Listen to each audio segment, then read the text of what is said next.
Okay, hello everyone. Hope you're all having a good night. For those of you in the Northeast, I hope you didn't get snowed in too deeply.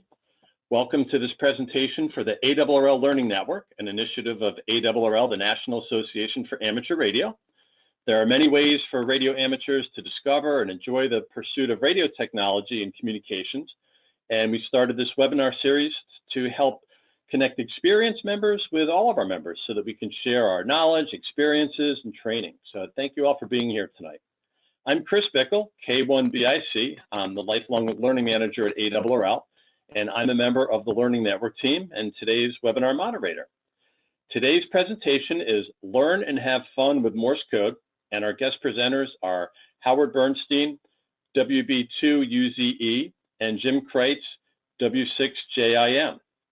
The session will be recorded, and you'll get a copy of the recording. Might not be until tomorrow morning, given the late hour here. And if you have questions tonight, there's a question box you'll see on the panel on the right, and you can go ahead and enter your questions there, and we'll get to them during the Q&A period of the last 15 minutes. So before I turn it over to Howard and Jim, we have a couple of quick polls. We just want to see your experience level with CW. Give me 1 second to open that. And you'll see that on the screen. You should see it on the screen now. And go ahead and make your selection. And we'll give that a few seconds to let everybody's responses come in, and then we'll show it up on the screen.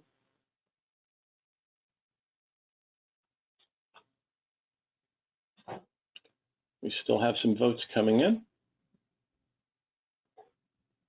All right, looks like we're pretty good here. So you can see we have a variety here. A lot of people are beginners, and some have started CW a while ago and are coming back to it now. So let me pull up our next poll. Give me 1 second. And what percentage of your operating time is used for CW? And go ahead and make your selections again.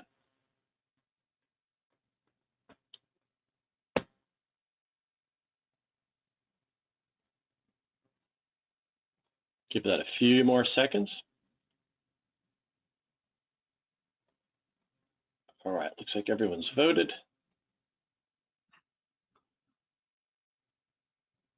So most of you do a quarter or less of your time, spend a quarter or less of your time doing CW. So that's it for the polls. Let me close them up. And I'm going to turn this over to Howard and Jim. I'm going to mute myself, and you guys enjoy. Well, good evening, everybody, and thank you very much, Chris, for having us. It's an honor for myself and Jim to be here presenting in the ARRL Learning Network. I'm Howard, WB2UZE, and Jim? Hi, I'm Jim, W6JIM. I'm happy to be here as well. Okay, so learn and have fun, and we'll emphasize fun with Morse code. Let's go to the first slide, Jim. Okay, so what's the attraction of CW in today's high-tech world? Why would anybody want to use CW? When, you know, there's modern technology, when there's FT8, you have your cell phone, you have immediacy right at your fingertips. Well, we ask this question a lot of people that join our club, and we find that many people say that because there's no longer a test required for CW to get your license, that has encouraged a lot of people.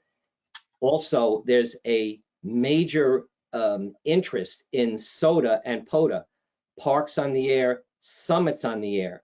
And we all know that if you want to go on top of a mountain and do sideband, you're going to have a heavier gear pack than the lighter, more efficient CW rigs. CW can be used at lower power and with more of a compromised antenna. So if you're going to climb up in a mountain and you don't have a goat to go up there, we had one of the famous SOTA people come and talk to our club, and he actually has 2 goats that take up his equipment. But if you don't have that, you certainly want to use a CW rig.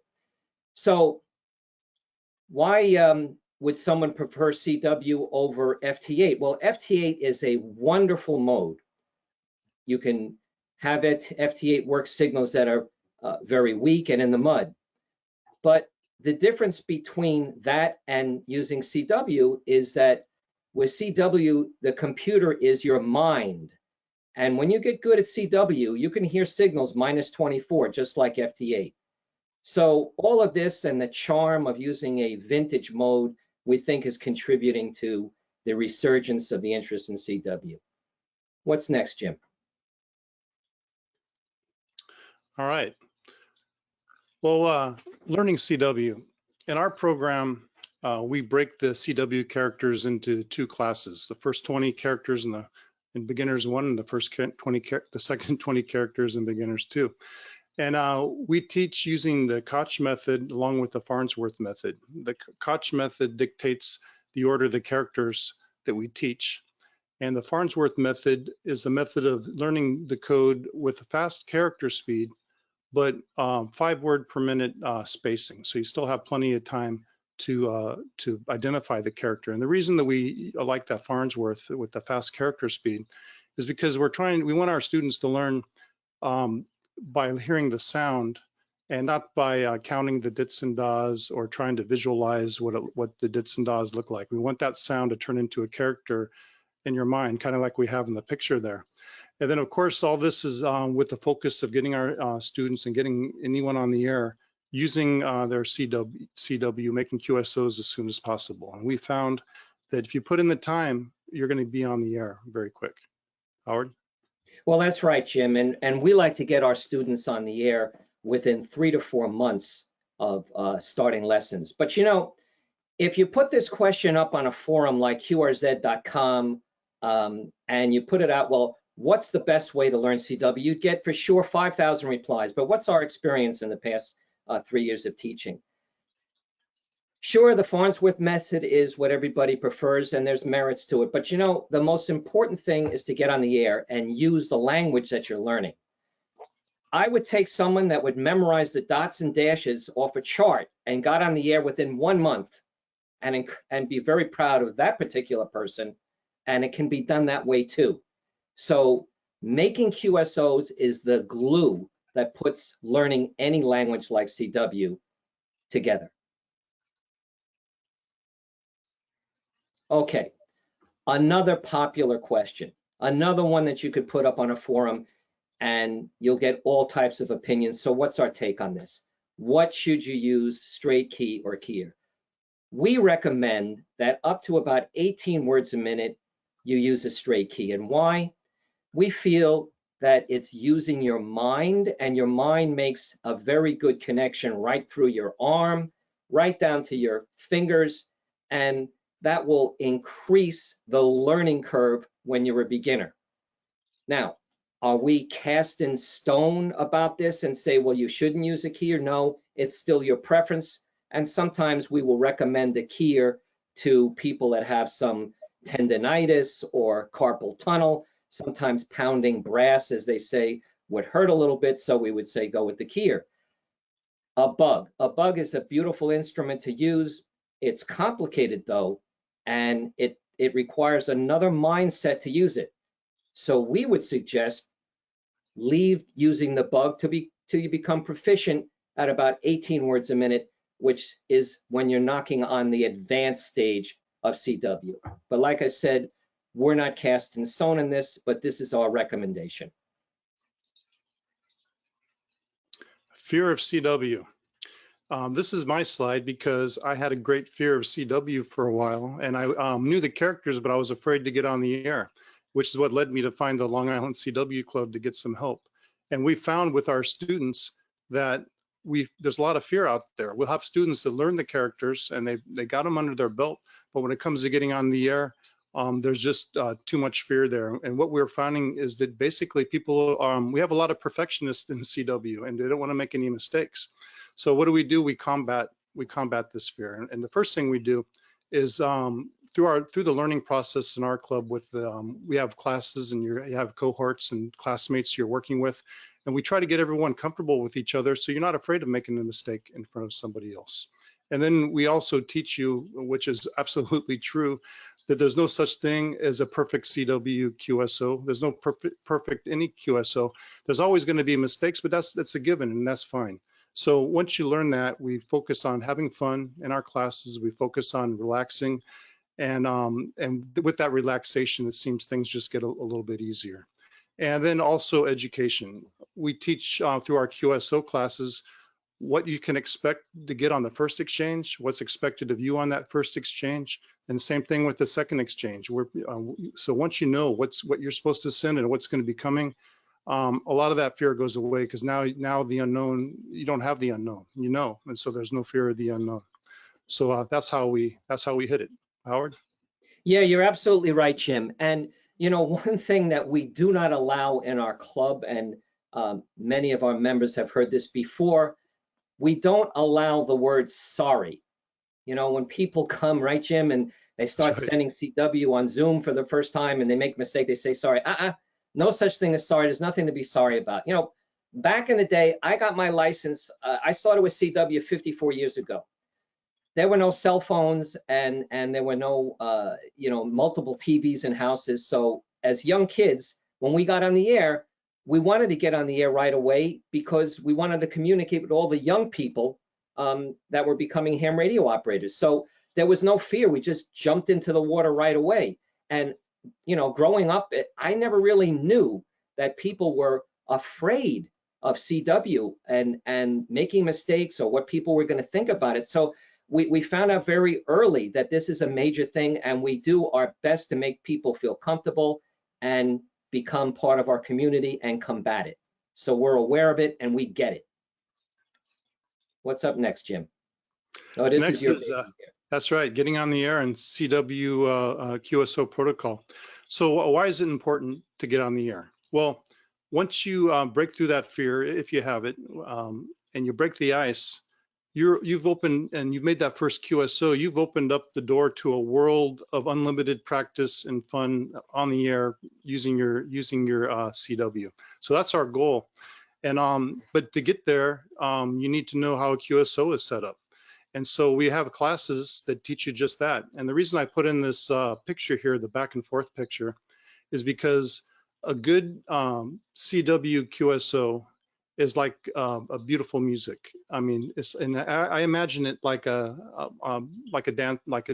dance couple, like ballroom dancing. Each person has something that they need to do, and then in conjunction with the other person.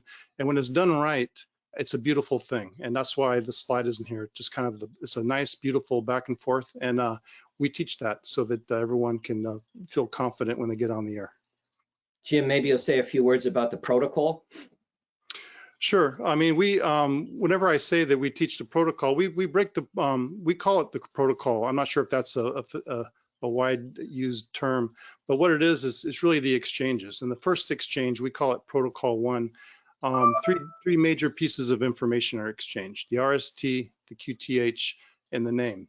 There's some other bits and pieces in there, but those are the three things that you need to get in exchange with the other station. Then you give the station that info, the other station will give you the same info.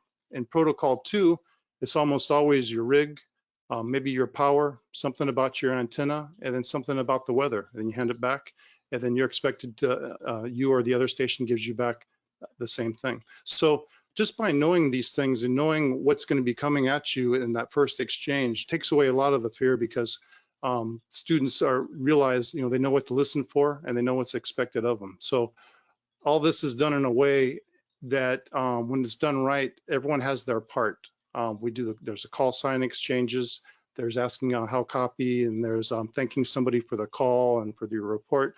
And when it's done right, it's just like music. Howard? Yeah, beautiful, like a dance. Okay, Jim. What's next now? Head copy. Okay, this is my slide here. I have to thank Jim for finding the wonderful picture of a woman with her hair standing up. So head copy, I teach this class every Tuesday night. And how's it done? Well, Head copy would be required when you get to speeds of about 18 to 20 words a minute. And why? You're going to get writer's cramp when you start copying CW higher than that speed, and you're going to be using quite a bit of paper. So about that speed, it's time to put the pencil down. And how do you do it? Well, head copy will start with instant recognition of letters and words that you would recognize. But then we teach that you have to bring the decoded CW into your mind and place it there where you can see it, and on a moving ticker tape, as I call it, or even on a blackboard to start. There are 5 pathways that I teach about head copy. Too long to go into here. Some of them I just told you about how you have to visualize it moving, embracing the vibrations of the CW, which I like to place over here on my chest. It's a little bit complicated to explain all of this in the short time we have, but it's a very cerebral and interesting process.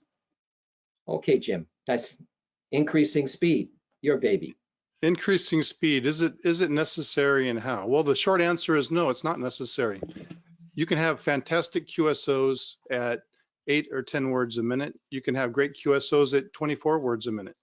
It's all up to you, how much time you want to put in, and just where you want to go with it. Howard? Well, yeah, you know, speed. What is speed, right? So people get caught up on this. You can be very comfortable on CW if you just did 15 words a minute, 13 words a minute. You'd have plenty of people to talk to. Well, when do you need more speed? Okay, if there's a DX station in a pileup, they're usually sending somewhere between 30 and 40 words a minute. All you really have to do is be able to get your call sign and your signal report, so you don't really have to copy a sustained speed like that. Are there people at 50 words a minute that I hear on the air? Very rarely. We know a group, some of them belong in our club, that are on 7018 on 40 meters that you'll hear about 6 o'clock at night, and they're sending in the 50s. But it's not that common at high speeds. What speed do I send at, and what do I feel comfortable at? I send and receive at 24 words a minute. I can do faster than that, but why 24? Well, you'll find above 20 words a minute, every word per minute has a different sound.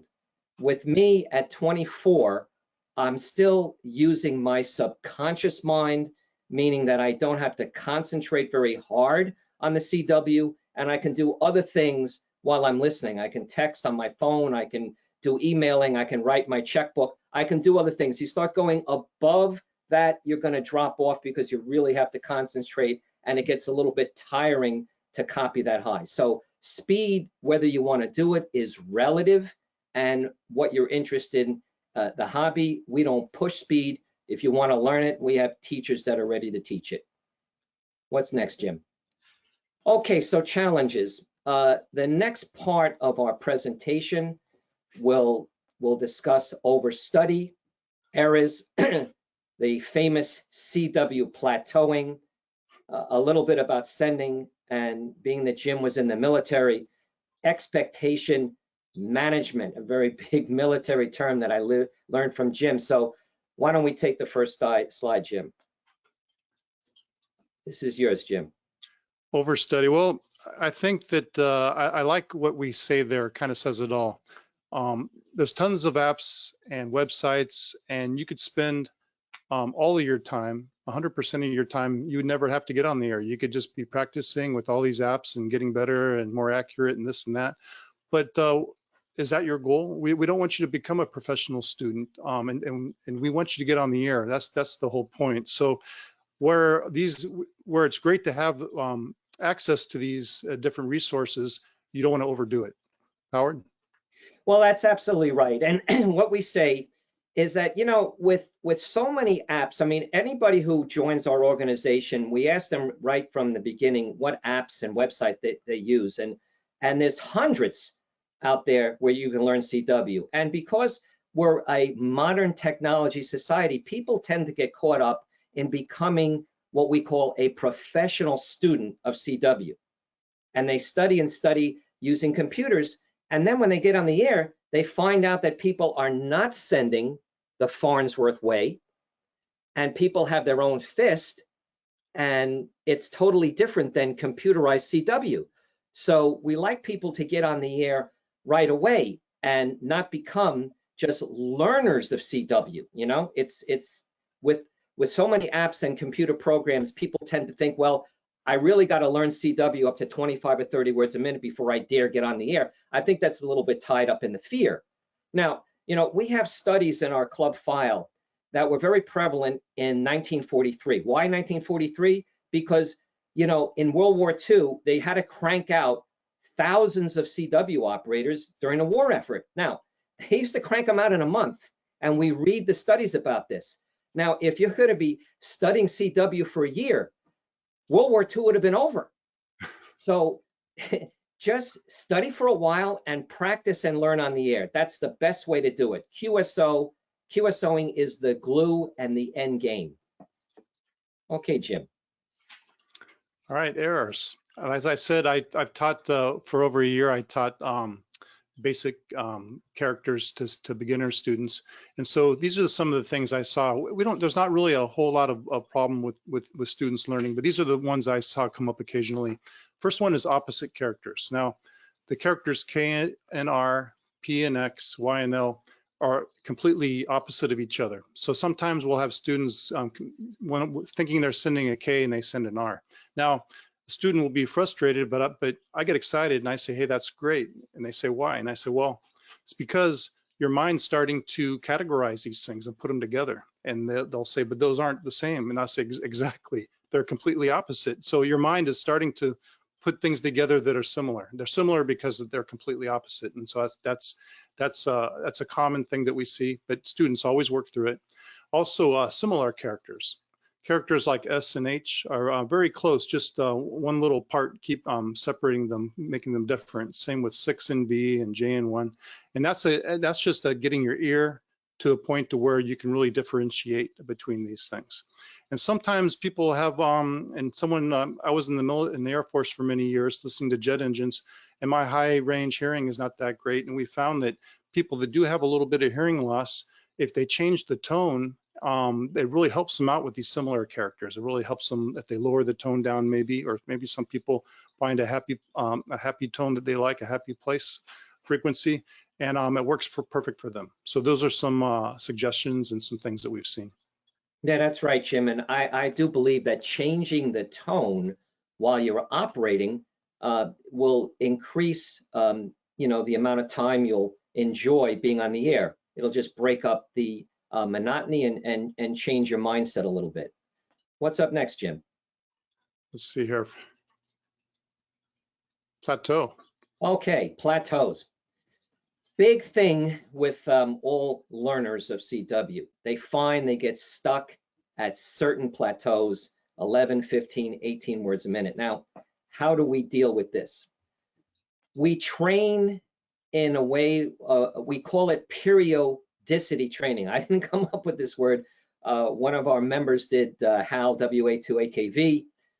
You know, athletes, they train in a certain way where they increase their speed or they increase the weights and then they come back down. You know, in baseball games, when you see someone coming up to the plate, they'll be swinging 2 bats and then they drop one on the course. They take the 1 bat and they can get around the ball a lot easier. So to get people off these plateaus, we push them past where they're stuck, then bring them down below where they're stuck and bring them back. So we kind of mix it up and push them and bring them back. So we call that the periodicity training, and that's how we deal with this. It's very common. Don't worry about it. We'll get you there. All right, sending. Of course, when you're new, that's when you're running into all these challenges. So I don't want it, but I guess what I want to say is let everyone know is that this is very common if you run into these problems, and everyone works through them fairly early. And so with sending, the first thing is inconsistency. We want to make sure that your dits and das are all consistent. If you have a character that's got 3 das in a row, all those das need to be the same length. If they start getting shortened a little bit, they start sounding like dits, and then things start getting a little confusing. So we work on consistency, also on spacing. We work on the spacing between the letters and spacing between the words. That's another area that can be a problem where you're sending a word and you don't get enough space between the two words. And now you've got this thing that's too hard to decipher. So spacing is important. And then we also teach sometimes, it reminds me, I had a student the other night who could not send the number 4 if his life depended on it. And if he's listening, he knows who he is. And so I said, hey, try accentuating the da at the end of that number. It ended with a da. And so he did that, and boom, he got it. And so sometimes we'd like to tell our students that it's okay to accentuate the da sometimes. And sometimes that gives you a little bit, even maybe a little bit of style points, but you can never accentuate a dit. That gets confusing. And then ultimately, I find that if you just relax, if we can get the students to the point to where they're relaxed, everything just gets easier. Because I mean, if there's any motorcycle riders out there, you know what it's like that if you're tense and your arms are stiff and you're riding a motorcycle, that everything from that wheel translates right up from your arm right into your body. And it's the same way the other way. If you jerk the wheel a little bit, if you're too tense, it goes right into the wheel. If you relax if you're like that when you're sending, you can't send right. You're too tense. So we need to, and the same thing with copying. If you're tense and you're not feeling comfortable, you're not going to copy very well. So relaxing is key to sending as well. And that all comes back to, you just got to keep on remembering we're doing this because it's fun, and we're putting in all this time because it really is fun. And so all these things are things that we see in under sending. Howard? Yeah, I agree 100%, Jim. And just to come back to the accentuating again, you know, when you accentuate that last dash when you're a beginner, like take K is da da da, right? That would be the normal way. But if you went da da da and you made that a little bit, you hang on that da at the end, nobody's ever going to tell you that there's something wrong with your sending. And that's going to help beginners decode your CW also. And eventually, as you get better, you can relax that accentuation or even keep it because it'll give you a bit of a style or what we call a fist. Okay, Jim. Now this is your big. Expectation management, something we hit big in the Air Force before I got out, and it pertains here perfectly. When I talk to students, sometimes we'll have some talks, and a lot of times people feel like they're not learning as quick as they think that they should, or they think they should be a little bit farther along than where they are. But when we sit down and look at how much they've been practicing and where they really are, they're generally right where they need to be. So I just have to remind people, this is a new language. It's not going to happen overnight. You got to be patient with yourself. And as we spoke earlier, you don't want to overdo it either. You don't want to practice so much that your mind turns to the mush and you can't copy anything. So you want to avoid burnout too. We have to remember that CW is an ARRL language. It's a new language through sound, and so it's going to take time to get the ear to pick up, just like any language, to pick up the inflections and the tones and the notes. You have to do that with CW as well. Slow and steady wins the race, and we always try to keep everything that we're working on, keep it fun. If you're having fun along the way, it doesn't even seem like that you're working. Howard? Yeah, Jim, I just want to expand about the oral language. CW is just like any language you would learn. And I always tell this story, and if some of our people are in here and they've heard this before, okay, we had 5 kids and each one of them took Spanish and they all got A's, okay? But they never spoke. They never used it. Now they're in their 20s and 30s. And if you said something to them in Spanish, they wouldn't be able to reply. If they went to a restaurant or they met any native Spanish speaker, they wouldn't be able to communicate. So CW is just like learning a language, and you have to practice and you have to use it. And that's why we stress always that the end game is getting on the air, not listening to the computer program. Okay, Jim. Now here's where we're gonna, we wanted to play a short video clip. We haven't been able to get it to run in the PowerPoint, so we're gonna play it on the side. So please bear with us just if yeah, it well, doesn't work. Let me get the intro on it, Jim, because I know this is not gonna work. Anyhow, this is my favorite video, and what we always say at the end of our presentation, that this is what's gonna happen to our students if they don't practice. Now, whether it's gonna play through the webinar here, we don't know, but let's give it a shot. There it goes.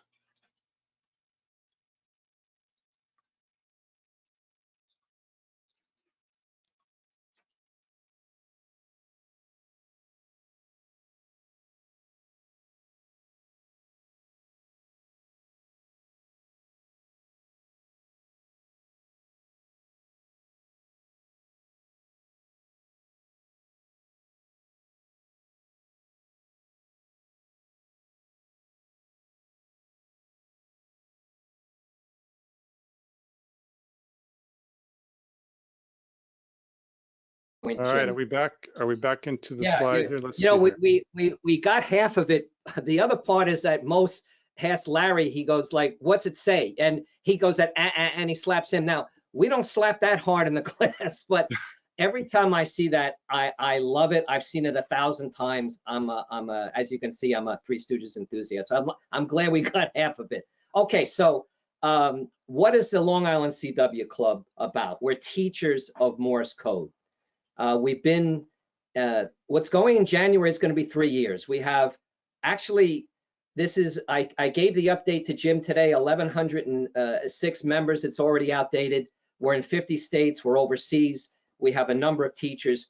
We teach 56, actually that's 59, Jim.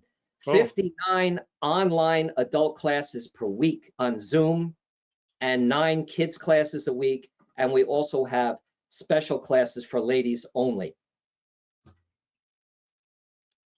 Okay, what do we have?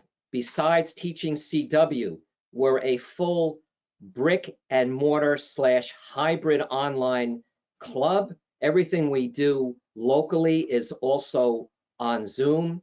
We have many different types of classes per week.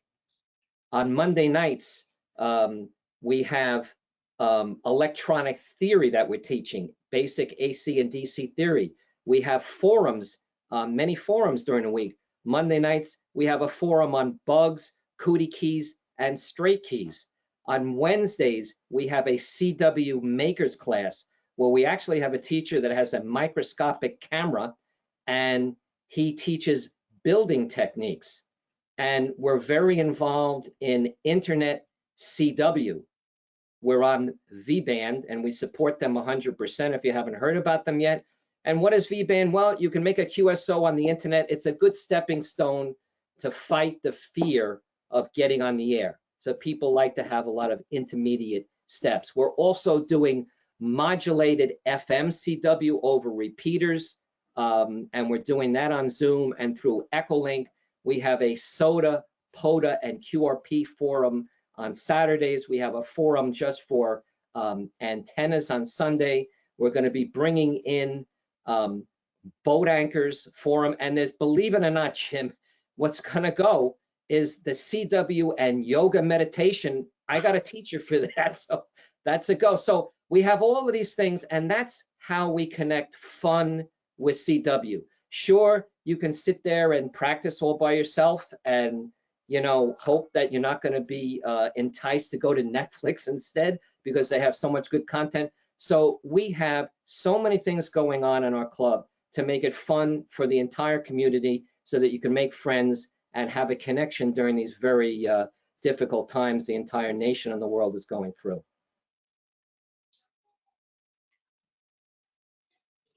Okay, so if you are interested in joining our club, our website is longislandcwclub.org, longislandcwclub.org. Go to the membership page and send a email to us for a request to get information on joining, and I will answer you, I promise, mostly within 24 hours, but definitely within 48. So that's it for today.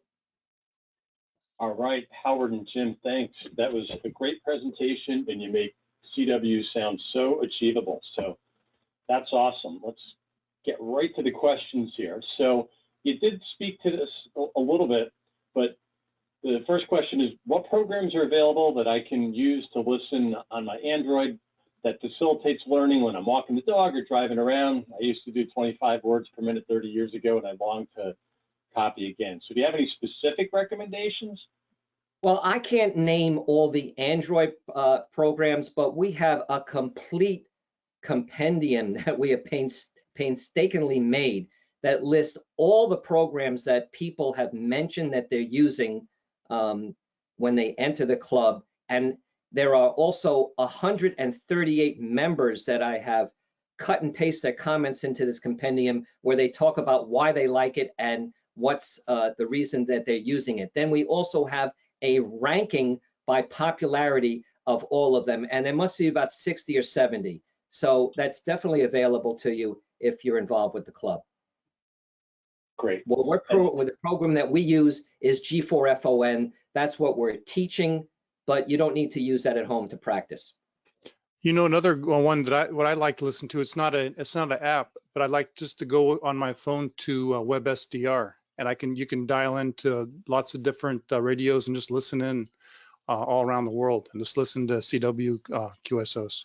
Well, that's a fascinating comment, Jim, because it's complicated. We don't have time to explain it, but I actually use WebSDR as my receiver to work through an S9 noise level on 160 meters, and we teach how to do this too.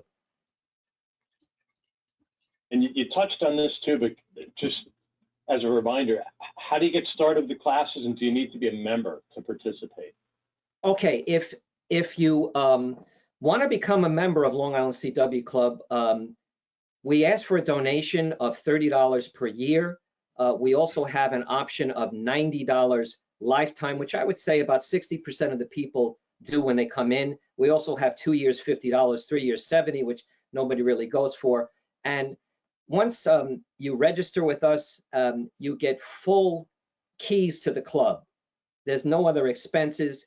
You get to take all the classes and all the forums and participate in every single way you'd like to. And you can come and go as you please. We have rolling admissions to all classes, and you can start at any time. And you can audit any class you like. We like beginners even to come to the advanced classes so that you see the end game and the goalposts. I always like people to come into my head copy class when they're not ready actually to copy at those speeds, just to see what the end game is. You need to have the vision so you know where you're going. It just makes things easier, Chris. Great. Next question is, do you teach abbreviations and cut numbers? Uh, You want to take that, Jim? We teach the normal abbreviations that you would use in a QSO. We have a contest class that runs occasionally, and I think that they will probably work on the cut numbers and things like that. The only cut number that I work on in my QSO class really is just sending an N for a 9 when you're doing the RST. Other than that, or maybe a T for a 0, but that's the only ones that we touch on in the QSO class. But like I said, our contest classes probably cover a lot of those other cuts. Yeah, I mean, we don't stress a lot of abbreviations because we don't want to confuse people with all types of things that they might not encounter on the air. But with the 3-stage protocol that we teach you what you need to know cut number wise, a T for 0, an N for a 9. That's about all we're using on cut numbers. You don't really hear anything else except in a contest they'll do a cut for a 1, which I don't happen to particularly like when they do that. And you know, we keep it simple. So it's not so much that you need to know all the pro signs and the abbreviations. You need to know the protocol and what you're going to be hearing and anticipating. Okay, next question. Sending is easy, copying is harder for me. Any suggestions? That's a very broad question. You know, it's all practice, okay? You know, I always tell these stories. All my comments here, if you don't mind, have a little bit of an anecdote. So I tell a story about my niece, right? So in 9th grade, she was the best point guard in basketball. And I always said to her, I said, listen, you know, all your competition as you get older are going to be practicing every day. You should go out to the basketball court that we put on the driveway there and take some shots. Well, she didn't. All right. So by 11th grade, she was replaced. And she sat on the bench as a senior. It was sad for me to see, but predictable, right? Because everybody caught up. That was practicing. So if you practice, sure, the sending is always easier first because that doesn't take as much, you know, thought with the conscious mind. But it will all come together if you get on the air.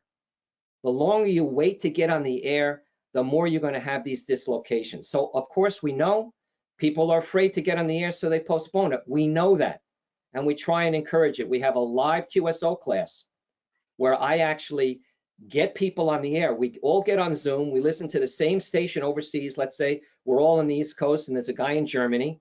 I'll do the decoding, so that takes the fear away from that. And everybody else will then be able to practice on their sending and their protocol, so they get more comfortable. And people love this. And they break out in a hot sweat the first they do it. But then they get on the air and then their practice and their learning curve increases. So all of these locations will increase the more you practice. You don't have to kill yourself. We don't want you to practice any more than about 15, 20 minutes a day. But if you're getting on the air and you're having fun, you're listening to all of this stuff and you're making QSOs, that's real exciting stuff. And it's a real accomplishment. And you'll get it. You'll get it. Don't worry. Great advice. Next question, what are some good frequencies to find others who are learning and will match your speed capability? Good question, Jim. Why don't you take that?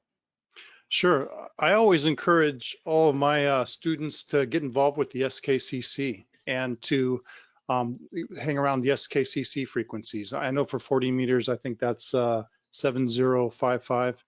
And usually you'll always find, even if you find somebody who's not your speed, they will absolutely slow down to your speed, as which most CW operators should do anyway. But I also, if you go up high on 40 meters, 7.100 up to 125, I think I usually find some slower speed stuff up there. But I can also find slower stuff around 7050 as well. Well, that's true, Jim. And you know, as a rule of thumb, for the person who asked that question, the higher up in the band you go, the faster the speed. So usually the first 25 kilohertz is going to be the faster section because, you know, that's the, you know, advanced and the extra part of the band. So once you start going above 25 on any particular band, it starts to slow down. And like Jim said, above 7100 on 40 meters, that used to be the old novice band back in the day when I got my license. As a matter of fact, you can see my DX60 over my left shoulder. It still has a crystal in there that's probably 7160 sitting there from 54 years ago. So there's not a lot of people up there, but you can find it. You'll find people and, you know, you'll do okay. Next question is, where can I find a quality key that doesn't cost an arm and a leg? I know the answer to that, Jim. Do you? Take it, Howard. Tell them about right. that special key. Yeah, we recommend CW Morse. As a matter of fact, hold on a second. Let me go get one. Yeah, CW Morse makes a line of what do you call it? Computer printed or 3D printed key. 3D printed key. Very affordable and work really good. So good CW Morse is a family-owned company. Great bunch of people. So here is the CW Morse 3D printed key. This thing is $35. They also have oscillators for $35 if you need it. Now look, would you be using this key for the rest of your life? No, but it's a great starting key. But since it's so lightweight and durable, it would be good to take along with you if you're going to go portable. So that's why people like it. It's got a good feel, but it's certainly not going to be anything like this J38 here, which was made by Lionel of Lionel Train fame. These can be found on eBay for maybe $70 or $80. And these things are from the 40s through the 60s and you can't kill them. So they're very good. But the starting key, cwmorse.us, cwmorse.us. Good folks. Question is, do you recommend keeping a letter chart at your operating station or removing it to avoid relying on a crutch? Why don't you go ahead with that, Jim? I tell my students, if you have something like that posted on your wall, throw it away. If you absolutely cannot throw it away, at least stick it in a drawer or somewhere where it's not right in front of you, somewhere where you have to kind of dig for it. Because we don't want you to learn the code visually. We want you to learn it with your ears, auditorily. And then we want you to create visualize the letter that you're hearing, not the dits and the das that you're hearing. Howard? I agree. It'll become a big handicap for you if you continue to do that. So recommend you quit doing that as soon as possible. But I'll tell you, just not to confuse everybody, but one of the 5 pathways that I teach in head copy when you get into higher speeds is that you will visualize the dots and the dashes in your mind when you're decoding. Not to confuse you, but you can use that later on, but not a good idea in the beginning. And another question is, can I get on the air with just my computer until I get more equipment and an antenna, etc.? I mean, was it just with my computer, Chris? I believe so. Yeah, no, you'll need a rig to get on the air. Some of them you'll see here. These are boat anchors or vintage gear. They're called boat anchors for you beginners because they're heavy enough to actually use as an anchor on a ship. These things weigh hundreds of pounds. But if you want to use your a computer and you don't have any equipment and you want to send to people, there are two ways that we do it in the club. One is called V-Band, which is a newly started internet CW site, which is fantastic. Also, there's another server, and this is great too. Listen to this. There's a computerized keyer that was made by a fellow in Austria called the Morse Code. We have about 100 people in our club that have this thing. And one of the guys in the club from England wrote a program where on the server, a robot or a bot will have a QSO with you. If you would have told me 3 years ago when we started this club that I would be promoting and talking about doing CW with a bot, I wouldn't have believed it. But I heard it with my own ears. It's amazing. You call a CQ and a robot answers you. So there's plenty of interesting and cool things to do if you don't have a rig and you want to use a computer. But if you really want to get on the air, you're going to need a rig. Our final question for tonight, does it make a difference if I start with a paddle, a bug, or a key? Well, we addressed that in the presentation. We recommend starting with a straight key because we believe that it will develop a better learning process and a connection between your mind all the way down to your arm into your fingers, okay? And that you'll be formulating and creating the letters when you're sending, reinforcing the overall learning process. Can you learn using a keyer? Sure. Really depends how much practice you're going to put in. But we recommend that there's always time in your CW learning curve and career to be using a keyer. So we recommend straight key first, keyers and bugs later on afterwards, 18 words a minute. Are we going to like go bananas and tell you you can't take a class with us because of that? The answer is no. All of this choice is up to you. How much you want to study, how much you want to do, how many classes you want to come to, whether you don't want to come to class or just want to join the club. All of this is a personal decision. And, you know, we want you to have fun. We know there are plenty of other things to do out there. If you're not having fun with CW, like I said, Netflix sitting there, you'll be there for the rest of your life with amazing content. I can't believe what's there. And there are other things to do than be unhappy and learning CW. All righty, so that wraps things up for tonight. Howard and Jim, thank you so much for a great presentation. There are a lot of great tips. There are also more questions about the club and the classes. So what I'm going to do is there's a follow-up email that goes out to everybody who registered for the session. I included a link to your club in that email. So everybody will be able to click on the link and go right to your club page and learn more and find out more about the classes that you offer and what the details are. So any other final words before we wrap up?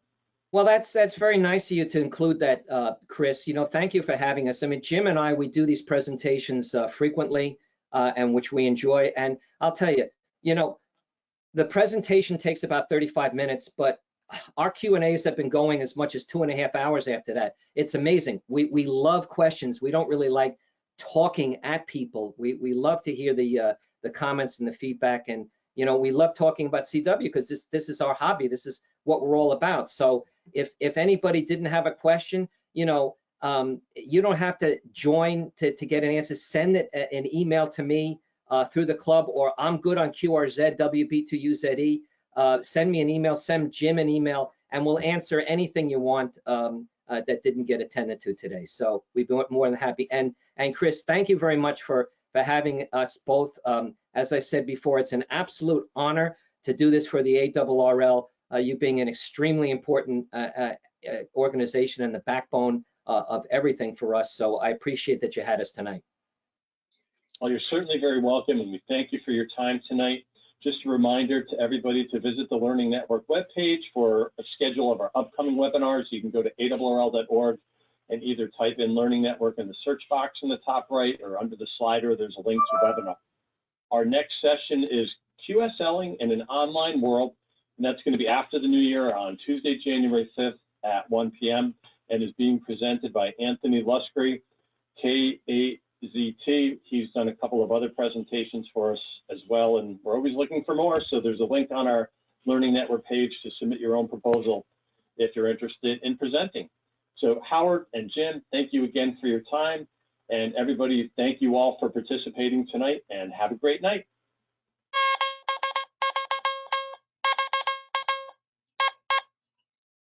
Very good, Chip. Thank you. That was 73s. Thank you, everybody. Good night. Good night, everybody. Thank you.